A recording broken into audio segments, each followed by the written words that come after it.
अस्सलाम वालेकुम उस्मान। इजिप्शियन हायरोग्लिफ्स सीखते हुए आप समझ लें हम लोगों का डे 12 है और कुछ नेचुरल एलिमेंट से रिलेटेड वोकेबलरी अपनी इम्प्रूव करते हैं। इसके अंदर कुछ सिंबल्स हैं जो आप लोगों को नज़र आ सकते हैं इजिप्शियन हायरोग्लिफ्स में, और अगर ये वोकेबलरी आपकी हुई तो आपको समझ आ जाएगी कि यहाँ पे ज़ाहिरी बात है यही बात हो रही है।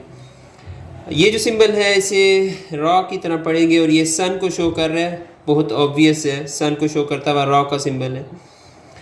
अब ये जो सिंबल है ये वाटर का सिंबल है, इसे नू की तरह पढ़ लेंगे, एन यू, नू वाटर का सिंबल है।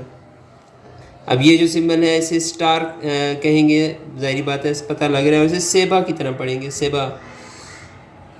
अब ये जो सिंबल है ये अर्थ को शो कर रहा है, लैंड को, ज़मीन को, और इसे ता की तरह पढ़ लेंगे, अर्थ ता। ये जो सिंबल है इसे होराइज़न कहेंगे, उफ़ुक, और इसे अखित की तरह पढ़ेंगे, होराइज़न उखत की, अखित अखित की तरह पढ़ेंगे इसे। और एक और सिंबल है ये, इसे भी होराइज़न ही कहेंगे, उफ़ुक, और इसे भी अखित की ही तरह पढ़ेंगे।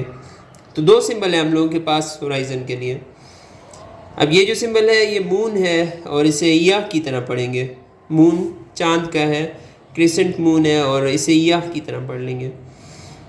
अब ये जो सिंबल है ये 3 हिल्स को शो कर रहा है छोटी छोटी, और ये फॉरेन लैंड को शो कर रहा है, बाहर की ज़मीन, बैरूनी ज़मीन, फॉरेन लैंड, इसे खसित की तरह पढ़ लेंगे, खसित, फॉरेन लैंड, खसित।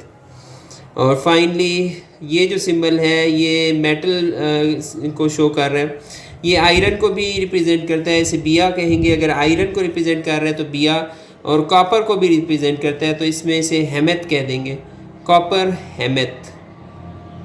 तो ये थे आज के लिए इजिप्शियन हायरोग्लिफ्स, उनकी कुछ वोकेबलरी नेचुरल एलिमेंट्स की। फिर इंशाल्लाह मिलते हैं नेक्स्ट टाइम पे। जज़ाकुमुल्लाह खैर।